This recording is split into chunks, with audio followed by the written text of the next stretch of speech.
तो welcome guys, स्वागत है आप सभी लोगों का आज की नई क्लास में। आज हम लोग नेवी एसएसआर का की फ़र्स्ट क्लास स्टार्ट करने चल रहे हैं। ये हमारी फ़र्स्ट क्लास होगी। तो आज हम लोग इसके सिलेबस के बारे में डिस्कस करेंगे। तो आपको यहाँ पे साइंस का सारी वीडियोस मिलेंगी। तो मैं यहाँ पे साइंस का सिलेबस ही डिस्कस करूँगा, ठीक है। अगर आप चाहते हैं तो मैं और भी क्लासेस ला सकता हूँ, लेकिन अभी के लिए मैं केवल साइंस ही आपको प्रोवाइड करा सकता हूँ। मैं आपके लिए साइंस की वीडियोस बनाऊंगा और ये वीडियोस बहुत ही हेल्पफुल होंगी। और यहाँ से अगर मैं इतना तो आपको भरोसा दिला सकता हूँ कि अगर आप यहाँ से पढ़ते हैं तो आप अच्छा स्कोर करेंगे। केवल आपको वहाँ पे कम्पीट नहीं करना किसी को, आप वहाँ पे बहुत अच्छा स्कोर करेंगे। तो हारने का कोई सवाल ही नहीं उठता। तो चलिए शुरू करते हैं। तो मैं हूँ आपका आज का स्पीकर टीचर उत्कर्ष। तो चलिए स्टार्ट करते हैं। तो हम लोग तो सबसे पहले तो यहाँ पे क्या था, पहला फर्स्ट चैप्टर या फर्स्ट टॉपिक हम लोगों का होगा world and measurement, physical world and measurement. आपको कि 25-25 नंबर के 25-25 क्वेश्चंस जो होंगे, 25-25 क्वेश्चंस जो होंगे ये आएंगे। और कितने पार्ट्स हैं हमारे, ये हमारे आप यहाँ देख सकते हैं, एक साइंस, मैथमेटिक्स, इंग्लिश और जनरल अवेयरेंस। तो ये अब ये इन चारों पोर्शन से 25-25 क्वेश्चन उठेंगे। 25-25 क्वेश्चन प्रश्न जो है यहाँ से उठने वाले हैं। और एक प्रश्न पे हमें 1 नंबर मिलने वाला सही पे। अगर आपका करेक्ट जाता है तो पर क्वेश्चन आपको 1 मार्क्स आपको मिलेंगे ही मिलेंगे। और अगर आपने कोई क्वेश्चन गलत मिस्टेक से बाय मिस्टेक गलत कर दिया तो आपके उस पर माइनस मार्किंग भी होगी। मतलब 0.25, इसका 1/4 भाग 0.25%, इसका जो 0.25 नंबर जो होंगे, आपके मार्क्स जो हैं वो कट जाएंगे जितना आपके सही होंगे उसमें से। तो हम लोग अपना स्टार्ट करते हैं। तो हम लोग साइंस, ये हम लोग की फ़र्स्ट क्लास है, तो हम लोग देखेंगे आज का हम लोग का सिलेबस क्या है बच्चा। अगर आपको ये चीज़ें मुझे नहीं लगता कि नहीं समझ में आनी चाहिए। अगर नहीं समझ में आती तो आप नीचे कमेंट कर सकते हैं और इसको जितना हो सके शेयर कीजिए, लाइक कीजिए और सब्सक्राइब कीजिए। तो पहला हमारा फिजिकल वर्ल्ड एंड मेजरमेंट, तो ये भौतिक जगत और मापन। दूसरा काइनेटिक्स, तीसरा प्रकाशिक, ये है काइनेटिक्स मतलब प्रकाशिकी, लॉ ऑफ मोशन, गति के नियम, वर्क, एनर्जी, मोशन और system of particulars and the rigid body and gravity, ठीक है। ग्रेविटेशन, हम यहाँ पे गुरुत्वाकर्षण के बारे में बात करेंगे, ठीक। कार्य, बल, ऊर्जा, ये सारी चीज़ें। Mechanics of soil and fluid, heat thermodynamic, ऊष्मागतिकी, oscillation, waves, electrostatics, current electricity. आप परेशान मत होइए, सारी चीज़ें आपको प्योर हिंदी में मिलेंगी। यहाँ पे आपको इंग्लिश मीडियम में नहीं, हिंदी मीडियम के लिए सारी क्लासेस हैं, इंग्लिश मीडियम के लिए नहीं है। अगर आप इंग्लिश मीडियम के हैं तो आप गलत जगह आ गए हैं, ये केवल हिंदी मीडियम के लिए ही क्लासेस हैं। अभी के लिए मेरे पास हिंदी मीडियम का कोई सिलेबस मैंने अभी तैयार नहीं किया। सिलेबस तो मेरा तैयार है, लेकिन मैंने इसके जो चैप्टर्स थे उनको अभी हिंदी में ट्रांसलेट ना करते हुए डायरेक्ट आपको उसी की वेबसाइट से, जहाँ की ऑफिशियल नोटिस, जहाँ से फॉर्म आप सबमिट करते हैं, वहाँ की मैं ओरिजिनल जो है वो सब्जेक्ट्स आपको, टॉपिक्स आपको बता रहा हूँ। तो आप परेशान मत हो, आपको सारी चीज़ें हिंदी में मिलेंगी, उसकी PDF भी मिलेंगी, ठीक है। अब बीच बीच में हमारे टेस्ट भी होते रहेंगे, वो भी सारी चीज़ें, ये सारी चीज़ें जो होंगी वो फ्री में होंगी, आपको 1 भी रुपया इसके लिए नहीं देना है।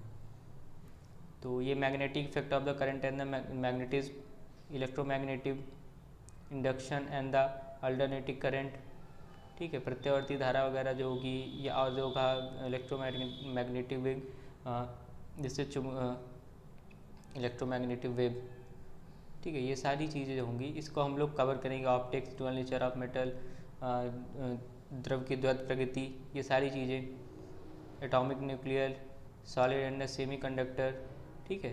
ये semi conductor devices, principle of the communication, metal and non metal, धातु अधातु, आप लोगों का सबसे फेवरेट चैप्टर, ऑर्गेनिक केमिस्ट्री, सब जानते हो भैया।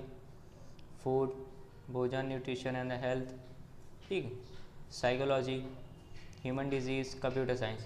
तो कंप्यूटर साइंस यहाँ पे मेन है। कंप्यूटर साइंस हम लोग का छोटा सा चैप्टर होगा, लेकिन उसमें हम लोग अच्छे से चर्चा करेंगे। परेशान होइए, कंप्यूटर साइंस में बेस्ट है, यहाँ से अच्छा आपको कोई नहीं पढ़ा सकता। ह्यूमन डिजीज़ की बात करते हैं तो यहाँ पे ये ह्यूमन डिजीज़ मतलब मानसिक जो हमारी बीमारी या मनुष्य की जो बीमारियाँ होती हैं, यहाँ पे कुछ कॉमन बीमारियों के बारे में चर्चा होगी। सारी नहीं आने वाली, जो आने वाली आपको वही चीज़ें पढ़ाई जाएंगी। अगर आप उससे ज़्यादा भी पढ़ना चाहते हो उसकी भी क्लासेज आपको मिल जाएंगी, ठीक है। तो हम लोग यहाँ पे तो हम फर्स्ट टॉपिक हम लोग का क्या है, physical world and measurement. Physical world and measurement मतलब भौतिक जगत और मापन। तो भौतिक जगत और मापन में हम लोग सबसे पहले भौतिक जगत का अध्ययन करेंगे। तो भौतिक जगत क्या है भाई, पहले नंबर तो हम लोग विज्ञान के बारे में जानते हैं। तो विज्ञान का शब्द साइंस, साइंस शब्द का शब्द किससे हुआ, सिनेटिया शब्द से, जिसका अर्थ होता है जानना। तो क्या हुआ, संस्कृत में जानना, विज्ञान जो होता है ये संस्कृत वर्ड है, संस्कृत एक शब्द है और संस्कृत में विज्ञान जो है संस्कृत शब्द है और इसका जो अर्थ होता है इसका भी अर्थ होता है जानना। इसीलिए इसका विज्ञान का साइंस का अर्थ, साइंस को हम लोग विज्ञान के नाम से जानते हैं, ठीक है। और अगर हम लोग उर्दू की बात करते हैं तो उर्दू की भाषा में इल्म कहते हैं और इल्म का भी शाब्दिक अर्थ होता है जानना। तो ये चीज़ आपको समझ में आई होगी। इसको 3 भागों में डिवाइड किया गया। अब एक बात बताइए कि आपको एक बात तो पता होगी कि आवश्यकता ही आविष्कार की जो होती है जननी होती है। आवश्यकताएं जैसे जैसे हमारी बढ़ती गई हम लोगों ने आविष्कार किए। जैसे स्टार्टिंग में हम लोगों को शुरुआत में आग जलाना हमें नहीं आता था, हम लोग कच्चे भोजन खाते थे। हमें आवश्यकता पड़ी भोजन पकाने की, तो चाहत जो होती है ना वो आविष्कारों को जन्म देती है, एक नया अध्याय रचती है। तो हम लोगों ने क्या किया, पहली बार तो जब हमारे पूर्वजों ने जब कभी पत्थर वत्थर टकराए उसमें से जो भी चिंगारी वगैरह जो भी निकली उससे उन्होंने पहले देखा ये है क्या, उनको तो पता नहीं था। उससे उन्होंने आग जलाना सीखा, पूरा पाषाण काल जिसे नाम से हम जानते हैं, ठीक है। आग की खोज हुई थी, आप लोगों को पता होगा। और इसके बाद धीरे धीरे जैसे आवश्यकताएं बढ़ती गई हमारी, वैसे वैसे आविष्कार जो हैं वो होते गए। अगर यहाँ पे देखा जाए तो पहला जो हमारा जो आविष्कार है, एक आविष्कार से दूसरा आविष्कार का सीधा संबंध होता है। जैसे हम सिंपल भाषा में अगर बात करें, ये सारी चीज़ें टॉपिक के बारे में बात हो रही हैं, आप परेशान मत होइए मैं क्यों कर रहा हूँ, आपको शायद नहीं पता, लेकिन आपको अगली क्लास में ये अच्छे से क्लियर हो जाएगा। ये सारी चीज़ें आपको बताई क्यों जा रही है, क्योंकि जितना विस्तार से आप जानेंगे, जब आदमी एक पेज पढ़ के जाता है उसमें से कुछ चीज़ें उसको याद होती हैं, जब आदमी कुछ चीज़ें पढ़ के जाता है उसको कुछ भी नहीं याद होता है। अच्छे से समझो, एक इमेज बनाते हुए चलो।